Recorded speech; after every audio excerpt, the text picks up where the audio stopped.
Paano nga ba pumunta sa Tablas Island? Eto ang sagot sa tanong na to. At ngayon ay sasakyan natin ang pinakabagong barko ng Montenegro Shipping Lines, ang MV Faustina. Magsisimula nga pala tayo sa Buendia Bus Station and ang preferable na bus is ang Jamliner papuntang Batangas Pier. Magtanong kayo kung dadaan siyang Startol dahil panigurado na kapag dumaan pa to ng Tanawan, ilalo kayong matatagalan ng at least another 1 hour sa biyahe. Tara, simulan na natin ang ating video. Matagal pa ang biyahe. Siyempre, mandala tayong drinks. Dito, paalis na ang bus. 268 pesos pala ang non-discounted na price papuntang Batangas Pier. More or less, 2 to 3 hours ang expected na tagal ng biyahe. Andito na tayo sa Batangas Pier. Alam niyo ba na modern design na ito at para ng airport ang itsura ng pier nila? Madami ding kainan at bilihan sa loob na may affordable food options din at grocery options tulad ng dali. Tara, lakad tayo.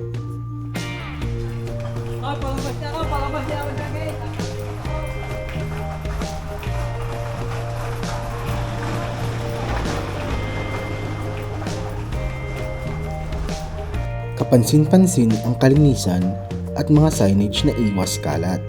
Pero mas maganda sana kung i-apply natin to sa buong bansa.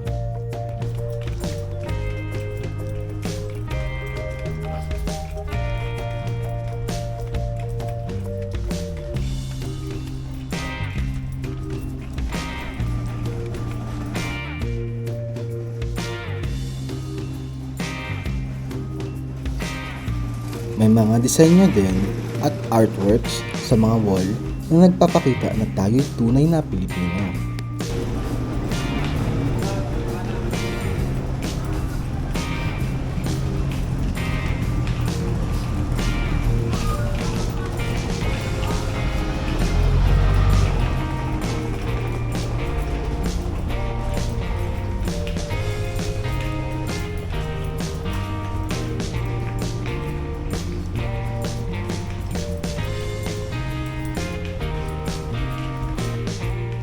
Andito na tayo sa modern Batangas Pier. Tara sa loob.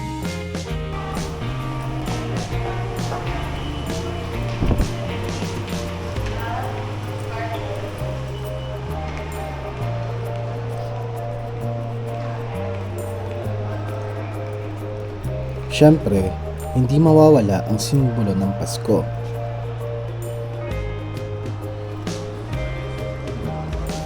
Tapos, tulad ng nabanggit ko kanina, may iba't ibang stalls dito na pwede niyong bilhan ng pagkain or essential goods.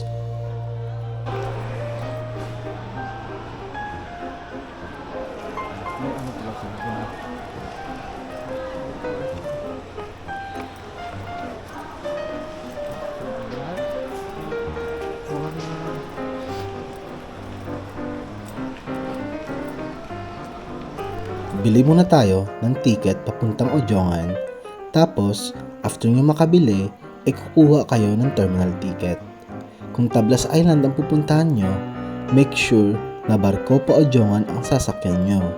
Sa araw na to, Montenegro Shipping Lines lang pala ang available at ang pinakabago nilang barko na MV Faustina. Eto nga pala ang ticket prices nila based sa accommodation na gusto nyo. May ordinary, may aircon, at syempre cabin. Thank you. Dalawang aircon po.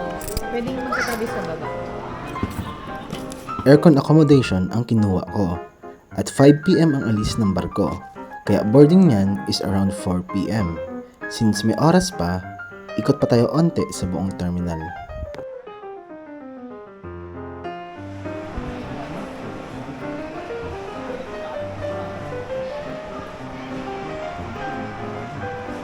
Dito, kumain muna ako ng kaldereta na piglet.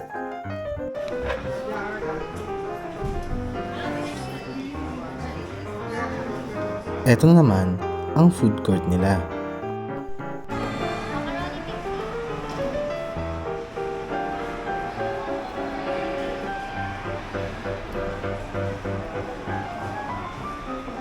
Ngayon, pasok na tayo sa loob after natin makuha ang terminal ticket. Siyempre, hindi mawawala ang security check tulad sa airport at may waiting area din sila para sa mga passengers.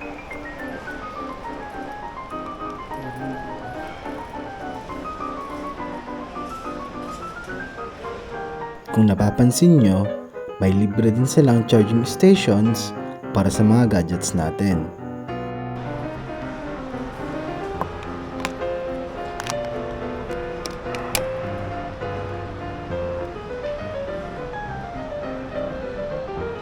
So ayun, boarding na tayo. Gate 1. Jongan po. Thank you.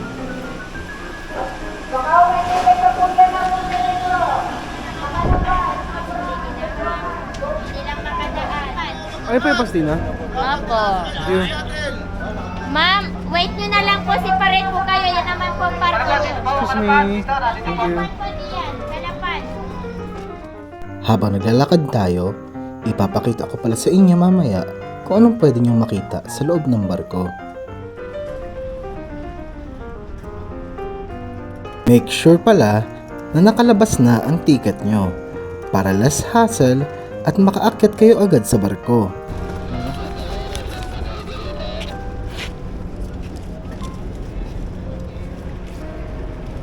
Thank you. Okay, let's go.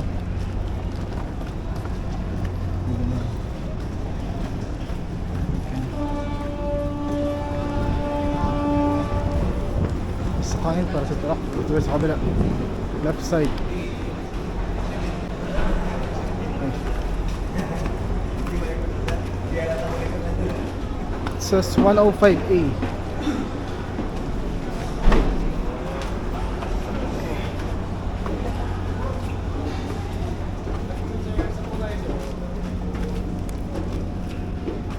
Economy po sa taas po sir.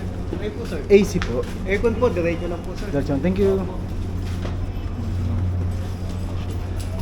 Yes, sir, aircon. Uy, may canteen pala sila, oh.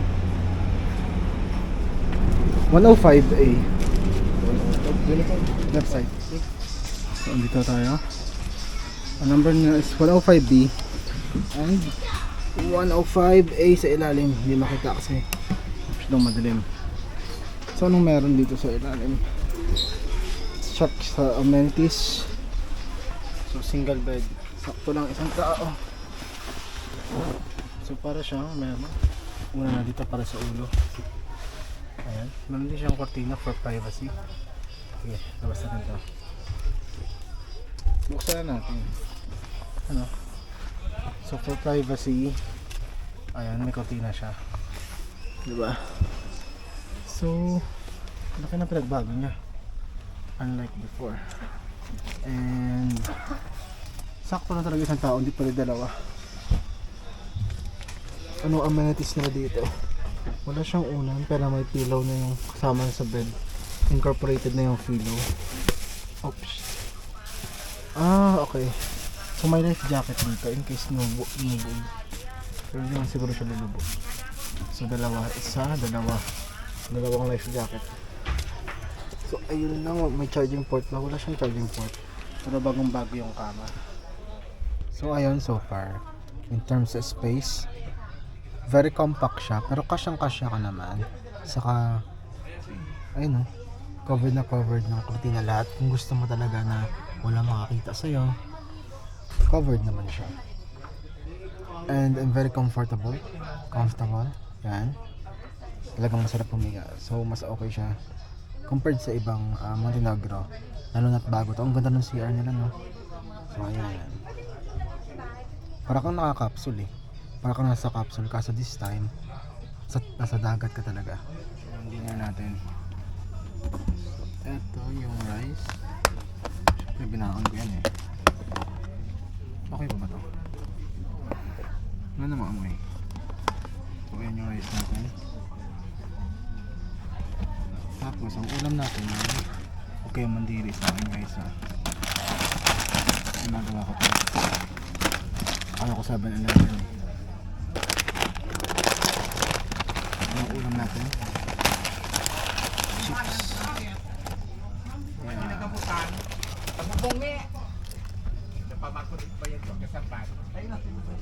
Pinilit natin ito sa pier.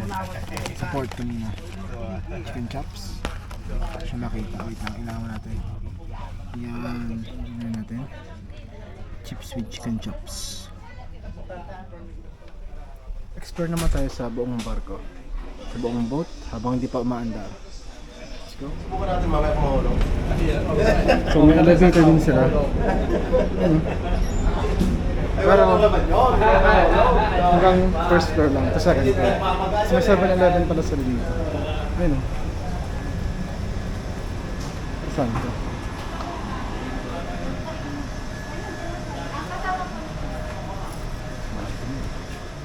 Akala ko restaurant.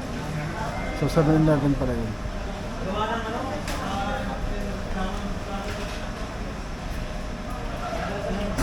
Okay, ito pa yung canteen nila.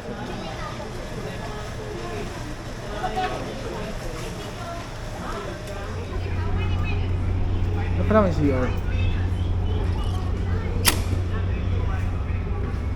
Okay. May CR din kasi sa taas. Pero parang mas maganda yung CR dito sa AC accommodation. Pero parehas naman pala kami dyan. May rule yun yung rule niya. Upang iwasan. Okay. Diretso sa dagat yun alam ko eh. Oh. Ganda ng CR. Pwede kayo maligo dito. Kasi before naliligo ko. Pasok tayo. Bukas ba? Ah, okay. Linis ah. Walang shower. May shower ka.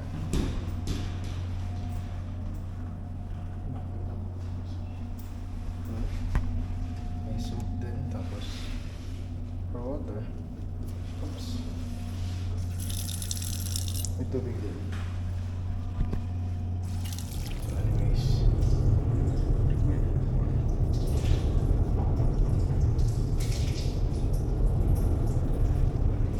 Uy, ang talino na ito. Pag gusto mong maghugas ng kamay, tapos ka na umihi. Datos na pa ako.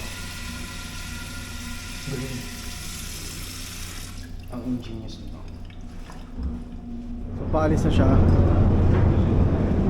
Akit tayo sa taas bago umalis. Oh my God.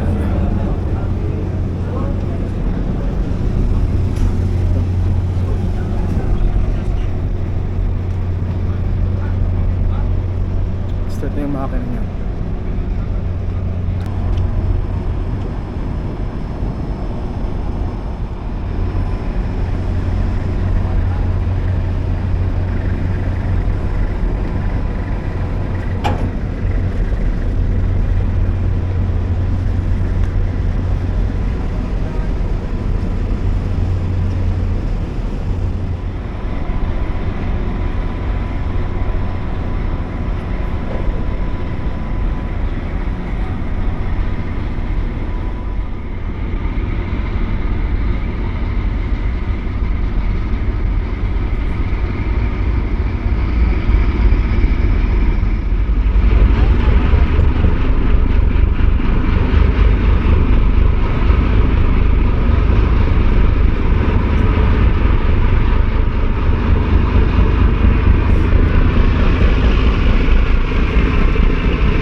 Sa lahat ng instance napupuno lahat ng cabin, lahat ng higaan. So tulad nito, pag walang tao sa taas pwede kang lumipat dito basta nakaalis na yung barko, so walang nakasakay dito, walang naka-reserve, pwede kayo lumipat.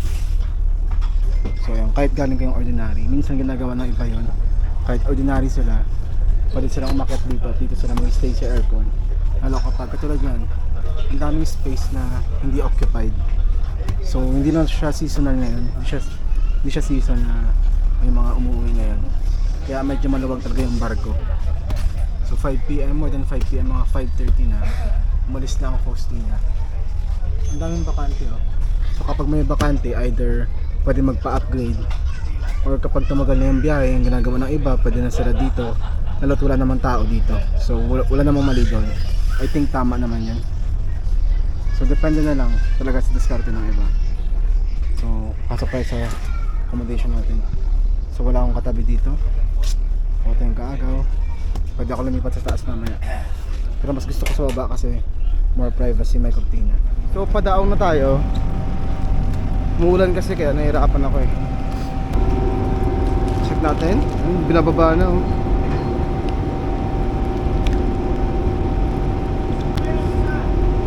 Sakto.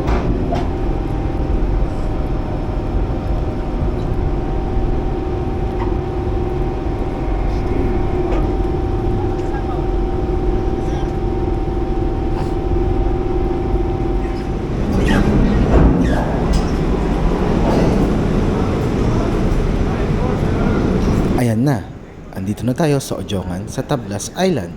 Dapat may susundo sa inyo sa port para hindi na kayo mahirapan papunta sa bayan na destination nyo, o kung may available na jeep, pwede din kayong sumakay doon. So yun lang sa episode ngayon. Ingat and see you soon for the next adventure. Bye! Ojongan na tayo.